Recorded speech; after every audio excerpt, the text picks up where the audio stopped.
Hi guys, Mons here. On this episode of Ball in Months, we're going to be looking at the Lakers season so far, and especially after the All-Star break. Just before I get started, if you haven't subscribed to my channel so far, please make sure to hit on the subscribe button. And if you're already subscribed, thank you very much for the support. So let me just get started. So before the All-Star break, I was pretty positive in terms of the Lakers contending after the All-Star break. I thought they were going to run the table and run off a couple of wins against really good teams. However, I was completely wrong. But I'm completely wrong so far. There's been 2 games since the All-Star break.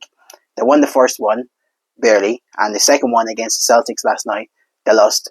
For me, I just don't rate the Lakers. Before the season started, I felt with Luka, LeBron, and Reaves all fully healthy, I felt they could contend. They're contenders. However, I've completely changed my mind on that. So far, this was the first time Luka, LeBron, and Reaves will be healthy in a very long time. Prior to the All-Star break, they've only played 152 minutes together. However, since the All-Star break, there's been 2 games. They beat the Clippers, but they were very, very lucky because Kawhi was injured for the lasting 4 minutes of that game. And then against the Celtics, they lost heavily as well. Double-digit loss. And now the so-called big three, with Luka, Reaves, and LeBron, have played 12 games together. They're 8-4, so 8 wins and 4 defeats.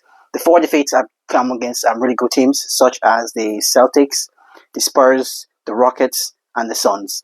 And they've all been double digits loss. And that's very, very concerning simply because when the playoff comes, those are the type of teams you're going to be facing. And if the sample size in the regular season is showing you that you're going to lose double digits to those teams, more than likely that's going to happen in the playoff as well. So I'm really, really concerned for Lakers in the playoff. Towards the trade deadline, I thought they were going to do something drastic in terms of maybe getting a couple of defenders, good wing defenders for this team, and maybe shooters. However, they got Luka Doncic. Luka Doncic is a respectable shooter. Norris is a very, very good shooter. I think he's shooting 51% from threes this season for the Lakers. For the in the league for his previous team. However, I haven't seen him shoot more than three threes a game for the Lakers, which is completely unacceptable in my opinion. I think he should be getting more threes for his for the Lakers because he's clearly the best shooter on the team. And also, whoever told LeBron to start playing golf deserves an absolute slap because he's been absolutely shocking from 3 this season. I think he's shown his joint career lowest in terms of 3. I think he's shooting at 30 or 31%. Since this is his lowest shot from 3 since his rookie year, so that's very concerning as well. Because basically, this team is built on offensive engine. If offensively they're not doing great, then what's the point of having this type of team then? Because defensively, we know what Lakers are. They're Lakers are like old men.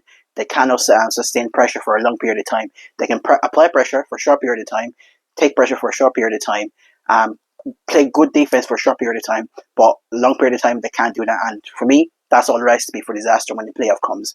I think it's going to be the exact same as last season, where they played the Minnesota Timberwolves in the first round and they lost in 5 games. I think there was 5 or 6 games they lost against the Timberwolves last season. I think that's the exact same thing that's going to happen this season. Lakers are 5th seed at the moment in the West.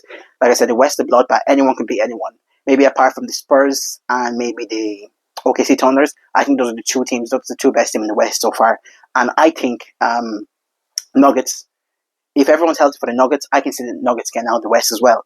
For Lakers, I see no chance whatsoever. The Lakers' record so far is 34-22. They're 5th in the Western Conference. Like I said, there's 29 games left. For me, can they improve? I don't think so. And also, I don't think Luka, Reaves, and LeBron mesh well together. They don't play well together, in my opinion. I've watched every single game they've played so far this season. I've watched them. Offensively, there's something not right there, in my opinion.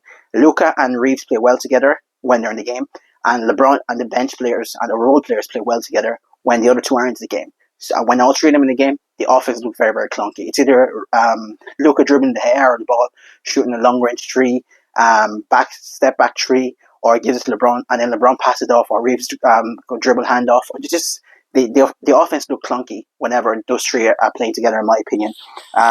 With Luka Doncic, like I said, I think they should run more plays for Luka Doncic. However, if you're going to play Luka Doncic, you can't play the other 3 as well because defensively, there's no defense on that team. And Marcus Smart, the only defensive guy that we have, he can't seem to score to save his life. Against the Celtics last night, he had 0 points. It was absolutely shocking from 3. It was absolutely shocking offensively. Defensively, it was okay, but offensively, it was absolutely shocking. Lakers had a very good first quarter, but then, like I said, they can't sustain pressure or they can't apply pressure for a long period of time. There's going to be some tough games coming up. I can see the Lakers sliding all the way down to maybe the 6th or the 7th or maybe the 8th seed in the West. Um, like most of the wins this season, I think Lakers have the best record in terms of when they play teams below 500. But whenever they play the good teams, their record isn't great. I think they have a losing record against good teams this season as well, the Lakers. So that's not a good sign as well. Like I said, come to the playoff. Like they have to play the Nuggets twice, the Knicks, the Timberwolves, the Cavs, OKC Thunder twice as well.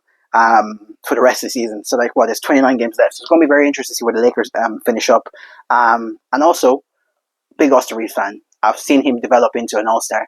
But if you're trying to win a title, Austin Reaves can't be your second best player, in my opinion. That's just my opinion. Austin is a very good player. It can be your third, maybe your fourth star. But aim at your second star, you're just not going to win a title. That's why I think this offseason, I think the Lakers should go all out to get Giannis. I think LeBron should either take the minimum or go to another team. For me, I'd like to see LeBron finish his career with the Cavs. His hometown. I think Lakers need to go all out for another superstar and get Giannis. Because with Giannis and Luka, I think they're going to do well together. And for me, it's heartbreaking because Luka and LeBron are my two favorite players. LeBron's my favorite player. Luka's my second favorite player.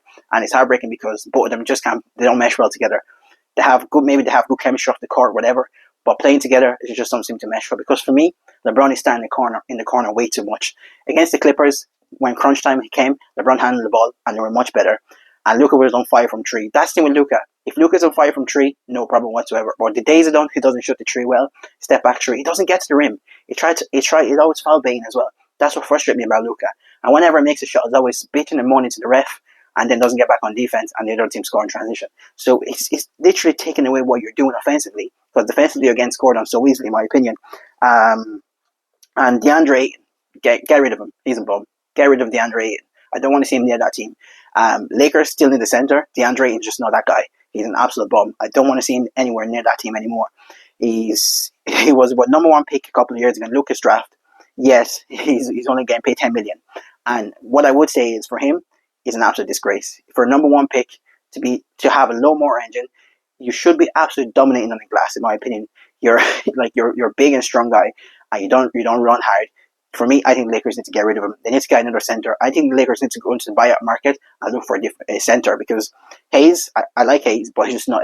DeAndre Ayton's supposed to be he's a starting center, but I just don't see that. I just don't see him doing well come playoff as well.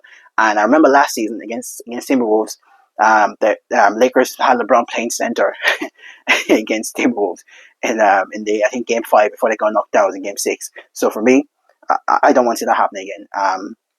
And also, like I said, the three superstars don't mesh well together whatsoever. So I think that needs to change. Something needs to happen. Like I said, LeBron plays better with the role players and the bench guys, while Luka and Reaves play better together without LeBron. So there has to be some sort of. I think JJ Redick is my guy. I like the way he coaches, but I think he needs to do a better job coaching as well, in my opinion. So for me, I'm completely out of the Lakers. Completely done with the Lakers. I don't see them win the title. I don't see them getting past the first round of the playoff. I'm completely out of the Lakers now for this season. Obviously, I'm still going to come on here and do my updates on the teams, the results, whatever, but I'm completely out of the Lakers. I don't see them winning anything this year. I think it's they're punting another year away again. Like I said, Luka's 27 now. He's a guy with Luka, I think he has maybe 2 or 3 more prime years left because he looks like a guy that doesn't stay in shape. And if you don't stay in shape, your prime years aren't going to be into your 30s. I think by the time he hits 30, I think Luka is going to be completely finished in terms of athleticism. He can barely even get to the rim nowadays. So for me, I think Lakers have to do something drastic next year and go all out for Giannis and build around him. And I saw some reports there that if LeBron didn't take the maximum that he was owed, they would have got Tobias Harris and Ding Wade. Like, what sort of, Rob Pelinka is the worst GM ever. Like, I'm not even going to get started on Rob Pelinka because I've been on this case for the last couple of years. For me, Lakers are the worst run organization in the league for such a big team. For me, I know there's a new owner now, but they need to get rid of Rob Pelinka and Jeanie. They need to get rid of Rob Pelinka and Jeanie for that team to be successful. That's pretty much it for me. Thank you very much for making it to the end of my video. Please make sure you hit the subscribe button. Thank you very much. Peace out.